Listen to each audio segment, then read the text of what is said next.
నల్గొండ జిల్లా కొమ్మేపల్లిలోని గిరిజన గురుకుల పాఠశాల జల దిగ్బంధంలో చిక్కుకుంది.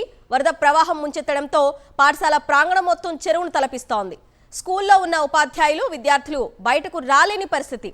విషసర్పాలు స్కూల్ లోపలికి ప్రవేశిస్తుండటంతో ఆందోళన చెందుతున్నారు. ఇక తమ పిల్లలను సురక్షితంగా బయటకు తీసుకురావాలని విద్యార్థుల తల్లిదండ్రులు కోరుతున్నారు.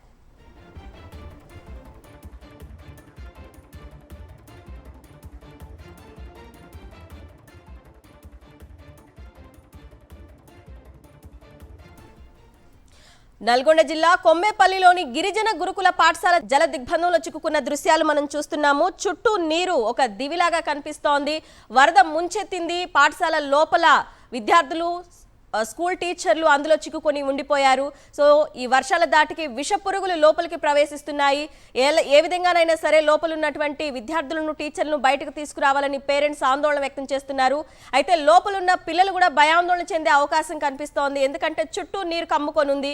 లోపలికి వచ్చే పరిస్థితి లేదు, బయటకు వెళ్లే పరిస్థితి అంతకన్నా కనిపించడం లేదు. ఈ నేపథ్యంలోనే విద్యార్థుల తల్లిదండ్రులు తమ పిల్లల్ని బయటకు తీసుకురావాలని కోరుతున్నారు. మరిన్ని డీటెయిల్స్ మా ప్రతినిధి అశోక్ అందిస్తారు. అశోక్, సిచ్యువేషన్ చూస్తుంటే చాలా భయంకరంగా కనిపిస్తోంది. చుట్టూ నీరు కమ్ముకుంది. మరి లోపల ఉన్న విద్యార్థుల్ని బయటకు తీసుకొచ్చే పరిస్థితి కనిపిస్తోందా?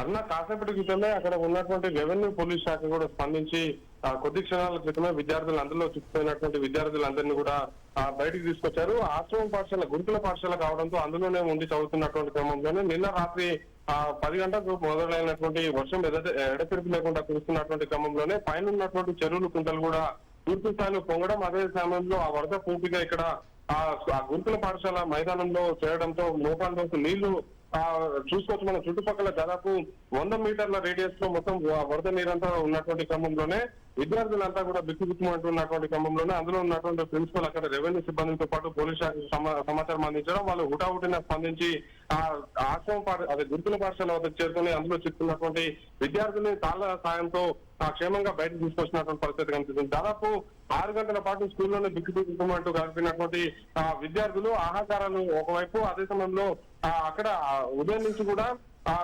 స్పందిస్తారా లేదా అని చెప్పి వేచి చూసినటువంటి క్రమంలోనే ఒకవైపు జిల్లా ఎస్పీ పవార్ తో పాటు కలెక్టర్ ఇలా త్రిపాఠి కూడా ఘటనా స్థలానికి చేరుకోవడం, అదే సమయంలో అక్కడ రెవెన్యూ పోలీస్ సిబ్బంది కూడా తాళ్ల సాయంతో, స్థానికుల సాయంతో విద్యార్థులను అయితే ప్రస్తుతం అయితే క్షేమంగా బయటకు తీసుకొచ్చినటువంటి పరిస్థితి కనిపిస్తుంది. అయితే ప్రధానంగా చూసుకున్నట్లయితే చిన్నపాటి వర్షం కురిసినప్పుడు కూడా కొమ్మేపల్లి గతంలో కూడా గురుకుల పాఠశాల సమీపంలో చిన్నపాటి వర్షం కురిసినా కూడా లోతట్టు ప్రాంతంలో దాన్ని నిర్మించడంతో వర్షపు నీరు పూర్తిగా వచ్చి ఆ మైదాన ప్రాంతాల్లోనే నిలిచి ఉండడంతో విద్యార్థులు అవస్థలకు గురవుతున్నారని చెప్పేసి గతంలోనే రెవెన్యూ అధికారులు